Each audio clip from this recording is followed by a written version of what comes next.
Hey there, my name is Porsha Lauri. Welcome back to my YouTube channel. Today I'm doing something really fun. I'm talking about one of my all-time, absolute, hands down, favorite TV shows of all time, Sex and the City. After my last video where I talked about horror movies that I don't like, I decided that that's how I would frame my Sex and the City video as well. So these are all the things that I really don't like about Sex and the City.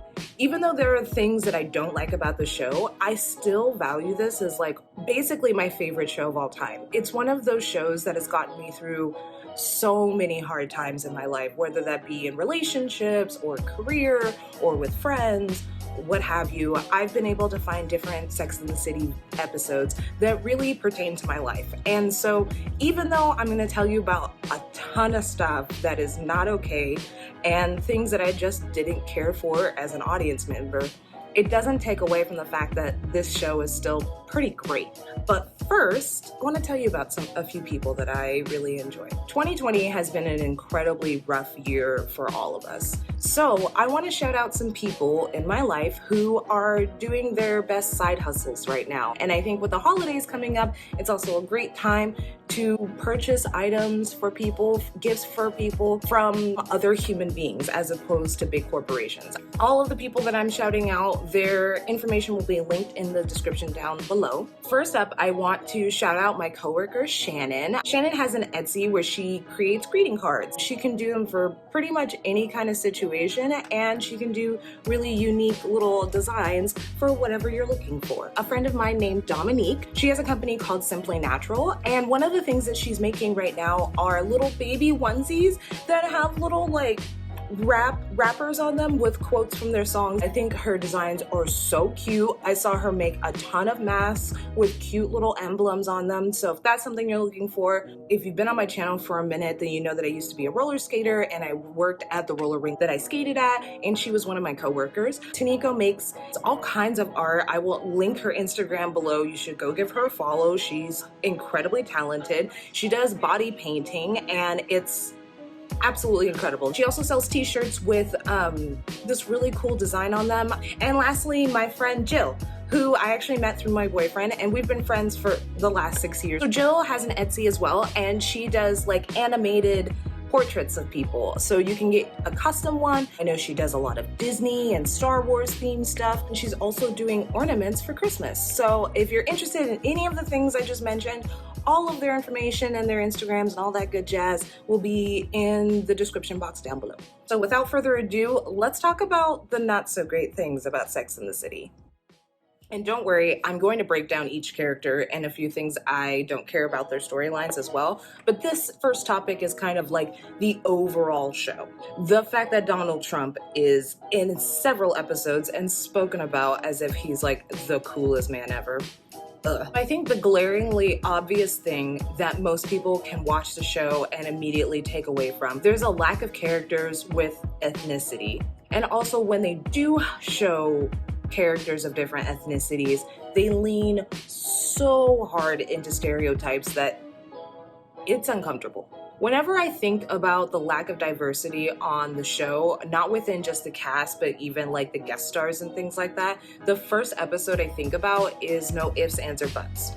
So in that episode, the girls go out to eat at this like new soul food restaurant. And that's kind of like a running theme in the show, not the soul food, but them going to new restaurants, new clubs, always trying new places. And Carrie apparently knows the owner because Carrie knows everyone in New York, another running theme. As the owner and head chef is talking to them, her brother stops by, and this piques Samantha's interest, which if you are a warm-blooded male, you've caught Samantha's attention. Samantha eyes him, and you can kind of see that like there's a common flirtation, and he just so happens to be a record executive, which isn't a bad thing per se.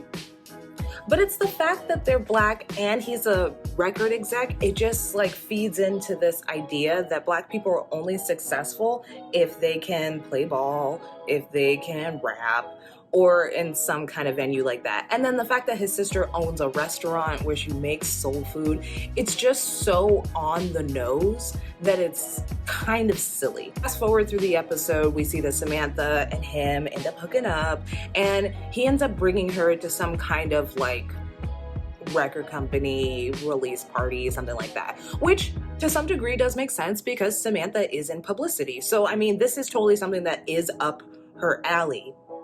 However, the running theme through this episode is that I think his name is James. Yeah, James's sister doesn't like the idea of her brother dating a white woman, which again, yeah, that could happen. But like, why does that have to be? Why does that have to be the storyline? Why is this episode like a slimmed down, crappier version of Save the Last Dance? You feel me? It's just not my favorite moment of the show. Over time, I mean, I guess the show got better. If you look at it from like the movies alone, there is a bit more diversity. I mean, they throw Jennifer Hudson in there, and that's lovely because I like Jennifer Hudson. But it does feel a little bit like too little too late. By the time we get to the movies, the fact that you've just thrown in this random black person, it's like, okay, we get it. Like someone called you out and you're like, yeah, we're aware of it. So like, here's your character. Another episode where they kind of talk about it, the caste system. So Samantha dates a guy. I don't know why all of these stories, lack of ethnic representation, all have to do with Samantha. But in this episode, she's dating a guy who has a servant. And his servant is this like obedient Asian woman with a very, very thick, stereotypical Asian accent. And the whole episode is played for laughs. It's basically seen as that she's like an obedient servant. And when he's not around, she's terrible to all of her master's flings. I don't know if the point is that she's very possessive and so she doesn't like when he's with all these other women, or I don't really understand what the point is of that episode. The more I think about it, like the more I'm uncomfortable with the situation. But it's very uncomfortable how obnoxiously they devalue other types of people. And it would be nice if at least one of the cast members was ethnic, but alas. Next. So in a show that is really trying to show women as being multifaceted and not stereotypical, they really do a crap job for men. I think it's kind of funny that in the world of feminism, a lot of times it seems like to be a feminist, you also have to hate men. And I know that that alone is a stereotype and that's not what they intended to do. But I do feel like a lot of times on the show, they made men villains and fed into these stereotypes that are just as destructive as feminine stereotypes. So I think an example of this is actually Carrie's entire relationship with Burger. I get really frustrated with this topic because I actually really liked Burger. When they wrote him into the show and he first starts appearing, the first thing that I remember about their relationship is that it felt more than just physical. A lot of Carrie's other flames or what have you, it just seems to be very on the surface. Whereas with Burger, I was excited because I thought that he actually challenged her because he was just as witty, just as funny, just as sarcastic.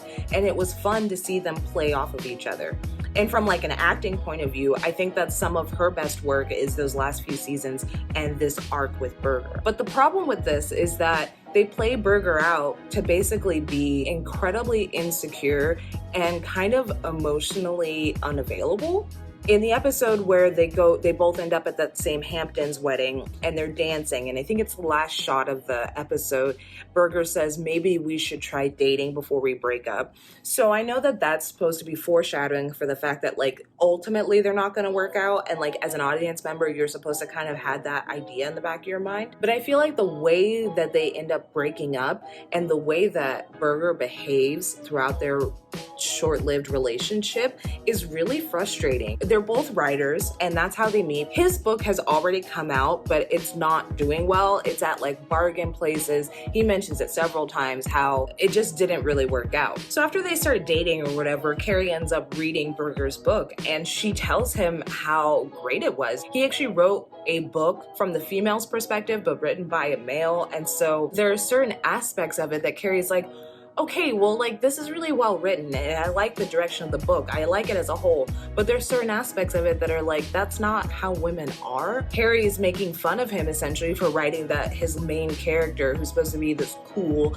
city girl, is running around the city wearing a scrunchie. I know you're thinking like, well, scrunchies are cool, so like, that's fine. In the late 90s and early 2000s, no one would be caught dead wearing a scrunchie. So when Carrie points this out and she's like, yeah, no woman of the city would wear a scrunchie, he kind of takes this and gets really frustrated about it. But of course, instead of talking to her about how he feels, he just reacts to things. He just becomes really like a curmudgeon, like, for lack of a better term. Now, could that just be a flaw with him? Like, could he just be flawed in that way? Absolutely. But I think it's the fact that like every male character is so stereotyped. Also in Shortcomings, where again, Carrie dates another fellow writer, and again, like this writer scenario where all writers are insecure, which is, I don't think, even remotely accurate. He is an author who writes short stories, and he has a problem with premature, a word I'm not going to say on YouTube. And he gets aggressive every time that like it happens or she wants to talk about it. And I know that these things that I'm saying, it's like, well, yeah, Porsha, like, that's how some people react. Some people are like that. And that would be true to some degree, but everyone in this show is like in their 30s and they behave as if they're in their late teens, early 20s. Something else that's really bugged me about the show is how they handle sexual orientation. I feel like it's extremely flawed. And I feel like people give too many passes. When people find out that like, oh, the show is from the late 90s or the early 2000s, we give them a ton of passes and they're like, oh, this was cool then, this was cool then, this was cool then. The way that they treat Stanford in this show was never cool then. So I think the first time that I really noticed that they didn't handle being gay or being bisexual well on the show was with the boy girl episode. In this episode, Carrie dates a guy who's a little bit younger than her, and they're talking about previous relationships while they're out ice skating for a date. So she's dating this younger guy, and they start talking about previous relationships and, you know, what happened in your last relationship, why did it end, yada yada yada. And he mentions how he dated a couple girls and that his previous partner was a man. And this definitely throws Carrie off. She was not expecting that kind of information. And from then on, the entire episode is her trying to come to terms with what that means.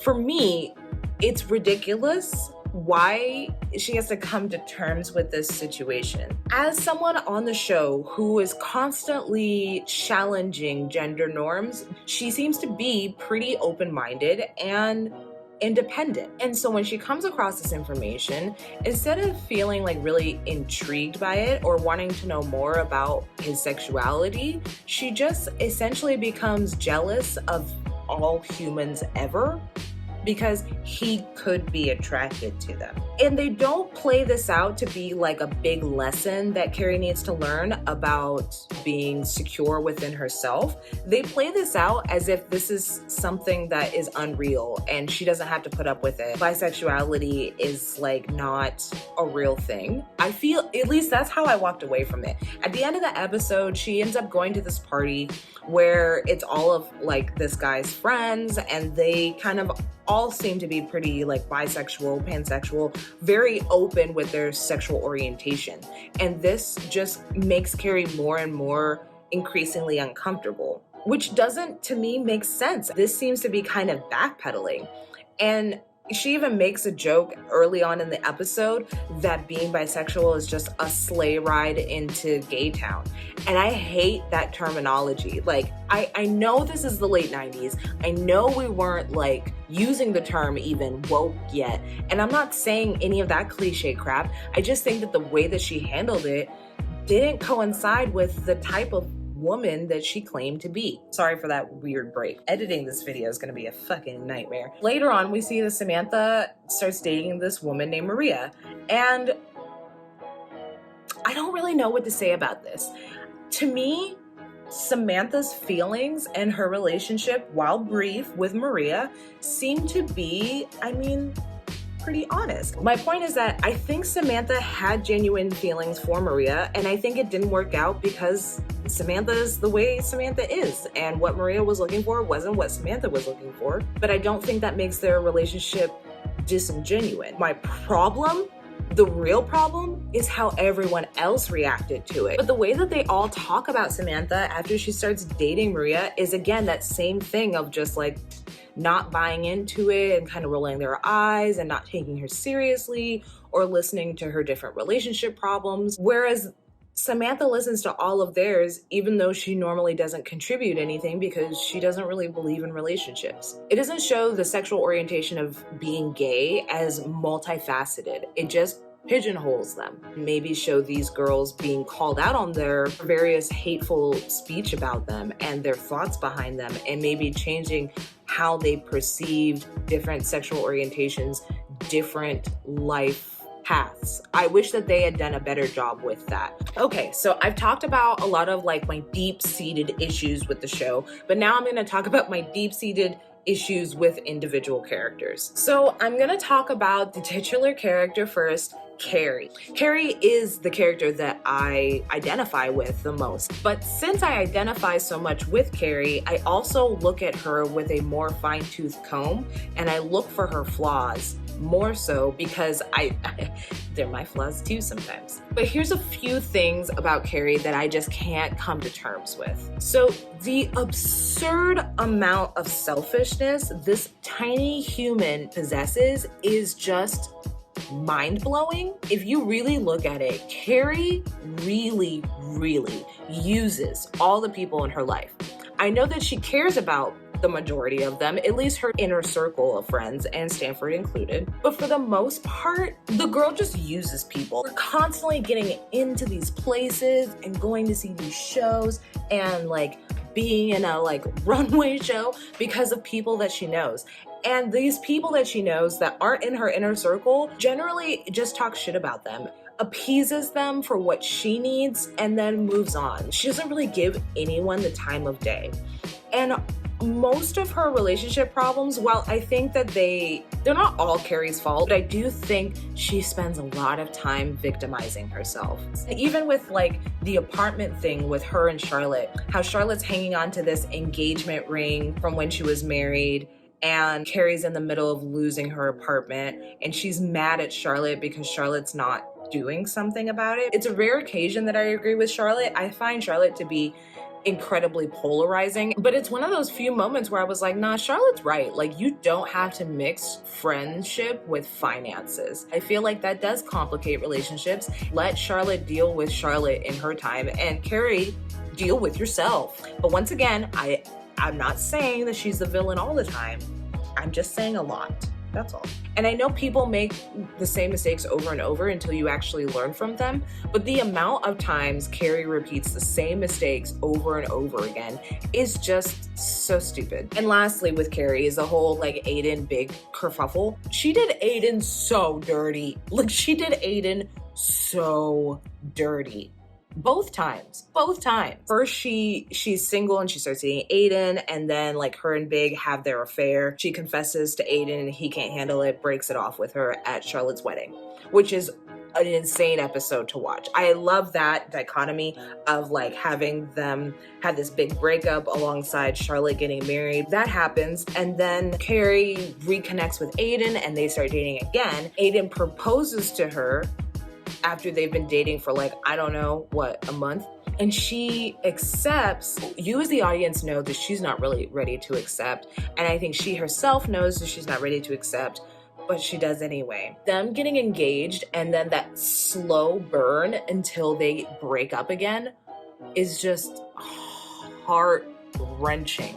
I love Aiden so much. Like, as a 30-year-old who's had literally like 12 years to rewatch this show, I understand more now why she did end up with Big, even if it wasn't the choice that I wanted her to make. It still doesn't make me happy though. I still think Aiden at the end of the day was a much better choice for her, and I think she would have been happier in the long run. It seems as though she kind of just didn't want to be with Aiden anymore because she was bored, but they never really made that clear. I just thought she had so much more chemistry with Aiden. I don't think that she has that much chemistry with Big. I get it, but I don't get it, and I'm still kind of sour about it. Let's move on. So right after Carrie, Miranda has got to be probably my second favorite character because she's so real and honest, but she does tend to be a stick in the mud. Just sometimes she could just be a bit too boring. Like the episode where Carrie is asked to be a part of the New York Fashion Week or whatever, and they want her to walk in like the Dolce & Gabbana show. I think the way that Miranda handles this is kind of both out of jealousy, and also it's just kind of like, come on, why can't you just be part of this? Why can't you just like be on Team Carrie for this? But she basically laughs in Carrie's face about her being asked to be in this. And Carrie's already feeling really insecure and thinking that she's not capable of walking down a runway. And Miranda just kind of more feeds into this. So sometimes Miranda can be really passive aggressive. And that's the aspect of Miranda that I don't care for. The other thing about Miranda, she consistently shits on good dudes to her. Like, that's her whole shebang, is that she dates assholes and complains about dating these assholes, and then dates sweet guys like Skipper in season 1 and Steve later on. She kind of makes fun of them for being sweet, for being nice guys. If the guy isn't being mean to her, then she takes on that role of being that kind of like character in the relationship. It just doesn't seem natural for her because she's so smart and she is very deserving of these guys, but then she takes them for granted as soon as she does have them. Steve especially, like, I really feel like she treated Steve as if he was a charity case to her. And yeah, at some point she does realize that, like, I'm really in love with him and I don't want to hide it anymore. But it's kind of late by the time that she does it. So it's always kind of frustrated me, her relationship with Steve. Even when they go out on their honeymoon and she's like so over it, 24 hours into it, it's like, wow, how can this lady be this uptight? And lastly, because Miranda is like the most honest and real on the show, I feel like she gets a bad rap. She's one of the very few people who will literally say how it is. And she is consistent like this with pretty much all the characters. But at the end of the day, if you tell someone like, you're such a Miranda, it's like people get offended. I think Miranda is great, and she doesn't get her time to shine nearly enough. So I actually don't have a lot to say about Samantha. I think of her a lot like Miranda in the sense that, like, she's one of the most real characters and she keeps it real with her friends. The only thing I really don't care for about Samantha is she can be extremely judgmental and to a point of like being destructive, but she's not my favorite either. Her character mostly is played for laughs, with the exception of her arc of having cancer, which I thought was really interesting. So again, yeah, I don't really have much negative to say about Samantha. Tell me in the comments what you think. What are some negative things about her personality or her story timeline on the show? Like, what would be things you would change about Samantha? I'm very curious to know. And lastly, Charlotte. This one is a topic that I've been seeing a lot more online in the last few years, is these like woke Charlotte memes where they take Charlotte's original quotes from the show, they'll put it alongside like dialogue about what Charlotte should have been saying or constructive version of what she says. I find her to be played for laughs a lot. A lot of the things that she wants or these standards that she set out for herself do seem to blow back up in her face all the time. It's constantly being thrown in her face that these ideals and these things that she thinks she has to have a marriage, a good life, whatever, are constantly showing her that like it doesn't need to be like this. This white knight doesn't exist, and the only person who can save you is yourself. She has probably one of the biggest character development storylines. So while I do have a lot of negative things about Charlotte that like just don't make sense to me, I think by the end of the show, I had really become like Team Charlotte. Charlotte, like Samantha, has a really impactful medical issue through this show that they really divulge into. I know this is all the things I hate about Sex and the City, but I do have to say that like the way that they depicted that felt really honest. But the problem with this is that the girls don't really seem to give her the amount of care that I think that she would need. She just goes through all these trials and tribulations to get pregnant. And while I think Carrie is kind of there for her from time to time, I don't think any of the girls really take care of her the way that she probably needed. It also would have been nice to see Charlotte going to therapy for it. I do think that they did a good job though on starting the conversation. I just think the girls needed to be part of that conversation more. Just to conclude and wrap this up, I do want to talk about a few things that I really enjoy about the show. So regardless of how the women may handle individual situations, I think as a whole, Sex and the City did a lot for women in terms of showing independence, in terms of fashion choices, in terms of life standards of your friends, standards of the people you date. I think shows like The Girls could not exist if Sex and the City didn't. And I think it's important to remember that shows like this did break down doors. They didn't break down all the doors, they didn't break them down in necessarily the right way, but it did have a large impact on pop culture. Alongside that is like the way that they talk to each other. Now it's like, you've taken away a little bit of the stigma of that, of like, yeah, we're gonna have real conversations. I love how they depict friendship on the show. I think it's so important. And I also think that there's so much strength from their friendship. They have all these outside relationships and things like that, but it doesn't take away from how important their relationship is with each other. And I think that's really beautiful. Now, I don't think they did this like perfectly, but they do challenge gender norms, traditions, ideals. And lastly, I just have to point out the fact that because this show was so popular and it was on HBO and all those things, like they just have some of the best cameos. David Duchovny, Sarah Michelle Gellar, Matthew McConaughey, Alanis Morissette, Carrie Fisher, Kat Dennings, John Bon Jovi. The list goes on. There are a ton of great cameos across this entire show. I really love this show. I think there's a lot of unfortunate flaws that I wish, were different, but they're not.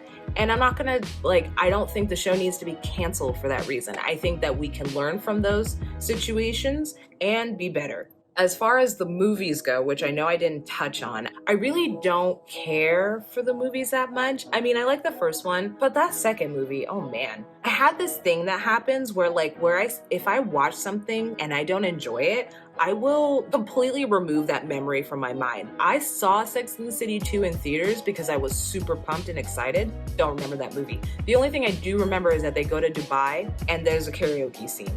And I think that's all you need to know why I don't really care for the movies. But if you want me to do a movie review of the Sex and the City movies, let me know down in the comments below. Please do me a solid and make sure you hit that subscribe button, then go hit that bell next to it so you'll be notified every time I upload. Don't forget to check out all my friends' shops, their Etsy's, what have you. Those will also be in the description box. Go follow me on all the socials, and I'll catch you guys next time. Bye.